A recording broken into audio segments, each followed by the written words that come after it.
നമസ്കാരം, മഹാന്മാ ന്യൂസിലേക്ക് സ്വാഗതം. ഇ.പി. ജയരാജനെതിരായ നീക്കങ്ങളിൽ ത്രിമൂർത്തികൾ. ബാലൻ വെറുമൊരു ബാലനല്ല, ബേബി വെറുമൊരു ബേബിയുമല്ല. ജയരാജന്റെ ഒതുക്കൽ നീക്കത്തിൽ ഒപ്പം തോമസ് ഐസക്കും. ഇടതുമുന്നണിയുടെ കൺവീനറും മുതിർന്ന CPM നേതാവുമായ ഇ.പി. ജയരാജൻ ജീവിതത്തിൽ ഒരിക്കലും അനുഭവിച്ചിട്ടില്ലാത്ത പ്രതിസന്ധികളിലൂടെ കടന്നു പോവുകയാണ്.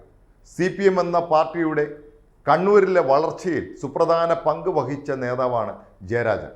കണ്ണൂർ ജില്ലയിലെ CPM നേതൃത്വത്തിൽ ഇപ്പോഴും ശക്തന്മാരായി നിൽക്കുന്ന 3 ജയരാജന്മാർ പാർട്ടിക്ക് എല്ലാ കാലത്തും വലിയ മുതൽക്കൂട്ടായിരുന്നു. കണ്ണൂർ സ്വദേശിയായ പിണറായി വിജയൻ എന്ന നേതാവിനെ മുന്നിൽ നിർത്തിക്കൊണ്ട് അണിയറ പ്രവർത്തനങ്ങൾക്കെല്ലാം മുന്നിൽ നിന്നത് ഈ 3 ജയരാജന്മാരുമായിരുന്നു. പതിറ്റാണ്ട് മുൻപ് CPMലെ ഏറ്റവും വലിയ ജനകീയ നേതാവായി വളർന്ന VS അച്യുതാനന്ദൻ പിണറായി വിജയനുമായി മുഖാമുഖം എതിർത്തപ്പോൾ പിണറായി വിജയന്റെ ശക്തി സ്രോതസ്സായി നിലയുറപ്പിച്ചിരുന്നത് ഈ 3 ജയരാജന്മാരുമായിരുന്നു. എന്നാൽ ഭരണത്തിൽ പിണറായി വിജയൻ 2ാം ഘട്ടവും തുടർന്നു വന്നപ്പോൾ കണ്ണൂർ രാഷ്ട്രീയത്തിൽ ചില ചേരിതിരിവുകൾ ഉണ്ടായി. 3 ജയരാജന്മാരും ഏകശിലാ രൂപത്തിൽ നിന്നുകൊണ്ട് പിണറായിക്ക് പിന്നിൽ കോട്ട തീർത്ത് കാലത്തിൽ മങ്ങലേൽപ്പിക്കുന്ന കാഴ്ചയാണ് കണ്ടത്. കണ്ണൂരിൽ തുടങ്ങിയ CPMനകത്തെ ചില മുറുമുറുപ്പുകൾ സംസ്ഥാന തലത്തിൽ തന്നെ വ്യാപിക്കുന്ന സ്ഥിതിയും ഉണ്ടായി. ഇ.പി. ജയരാജൻ എന്ന നേതാവ് ഇടതുമുന്നണി കൺവീനർ ആകുന്നതിന് മുൻപ് പിണറായി വിജയന്റെ ആദ്യ മന്ത്രിസഭയിൽ വ്യവസായ വകുപ്പ് മന്ത്രിയായിരുന്നു.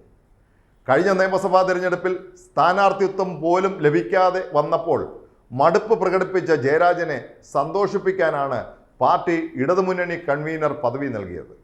എന്നാൽ ഈ പദവിയെ ഉന്നം വെച്ചുകൊണ്ടും മോഹിച്ചുകൊണ്ടും CPMലെ ചില സീനിയർ നേതാക്കൾ രംഗത്ത് വരികയുണ്ടായി. പാർലമെന്ററി പദവികൾ ഒന്നുമില്ലാത്ത മുൻ മന്ത്രി AK ബാലൻ മുന്നണി കൺവീനർ കസേര മോഹിച്ച് മുന്നിലായിരുന്നു.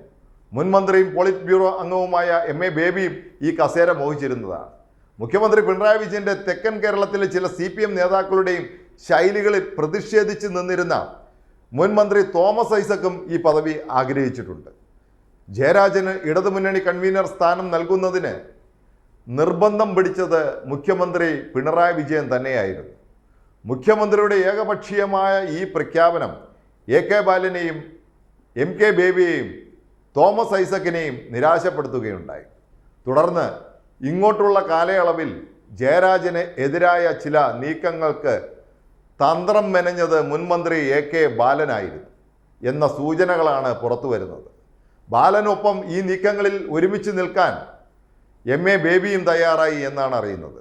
തങ്ങൾക്കിനി പദവി ലഭിക്കില്ല എന്ന് ഉറപ്പായ ശേഷമാണ് ജയരാജനെതിരായ ചില ഇടപെടലുകൾ നടത്തുന്നതിന് ഈ നേതാക്കൾ മുൻകൈയെടുത്തത്. ജയരാജൻ എന്ന നേതാവ് BJPയിൽ ചേരുന്നതിനുള്ള നീക്കങ്ങൾ നടത്തിയത് സംബന്ധിച്ച് ദല്ലാൽ നന്ദകുമാർ പുറത്തുവിട്ട വാർത്തകളാണ് ഒടുവിൽ ജയരാജനെ വിഷമത്തിലാക്കിയത്. എന്നാൽ കഴിഞ്ഞ നിയമസഭാ തെരഞ്ഞെടുപ്പിന് ശേഷം പാർട്ടി നേതാക്കളിൽ നിന്നും തനിക്കെതിരായി ഉണ്ടായ നീക്കങ്ങളിൽ തികച്ചും ദുഃഖിതനായ ജയരാജൻ പാർട്ടി വിടുന്നതിന് മനസ്സുകൊണ്ട് തന്നെ തീരുമാനമെടുക്കുകയാണ് ഉണ്ടായത് എന്നാണ് സൂചനകൾ. ഈ നീക്കങ്ങൾ പുറത്തുവരും എന്നുള്ള ഒരു ധാരണ ജയരാജന് ഉണ്ടായിരുന്നുമില്ല. BJPയോ അല്ലെങ്കിൽ അതുപോലെ വലിയ ഏതെങ്കിലും പാർട്ടിയിലോ ചേർന്ന് നിന്നുകൊണ്ട് വലിയ ഏതെങ്കിലും പദവി നേടിയെടുത്ത് CPM നേതാക്കളുടെ പക വീട്ടുക എന്ന ആശയമായിരുന്നു ജയരാജൻ സ്വീകരിച്ചത്. ജയരാജന്റെ BJP പ്രവേശനം സംബന്ധിച്ചുള്ള ആക്ഷേപങ്ങൾ പുറത്തു വന്നപ്പോൾ ജയരാജൻ അതെല്ലാം നിഷേധിക്കുകയും തെറ്റായ പ്രചരണമെന്ന് വാദിക്കുകയും ചെയ്തപ്പോൾ ജയരാജന് വേണ്ടി സഹായകരമായി നിലപാടെടുക്കാൻ മുതിർന്ന CPM നേതാക്കൾ തയ്യാറായില്ല എന്നതും ശ്രദ്ധേയമാണ്. പാർട്ടിയുടെ ആസ്ഥാനമായ തിരുവനന്തപുരം AKG സെൻറ്ററിലെ ഓഫീസ് ചുമതലയുള്ള നേതാവാണ് AK ബാലൻ. സ്ഥിരമായി അവിടെ തങ്ങുന്ന ബാലൻ പോലും ജയരാജന് സഹായകരമായ ഒരു നിലപാടും സ്വീകരിച്ചില്ല എന്നതും ശ്രദ്ധേയമാണ്.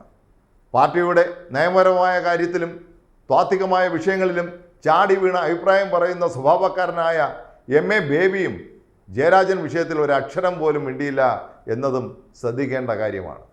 ഏതായാലും ഒരു കാര്യം ഉറപ്പാണ്, ഇടതുമുന്നണിയുടെ കൺവീനർ സ്ഥാനത്തിരിക്കുന്ന ജയരാജൻ എന്ന നേതാവിൻ്റെ മുന്നോട്ടുള്ള പോക്കിന് തടയിടുന്നതിനായി CPM-ലെ മുതിർന്ന നേതാക്കളുടെ ഒരു കൂട്ടുകെട്ടിൻ്റെ തന്ത്രപരമായ നീക്കങ്ങൾ ഉണ്ടായിരുന്നു എന്നത് പരസ്യമായ കാര്യം തന്നെയാണ്. നന്ദി.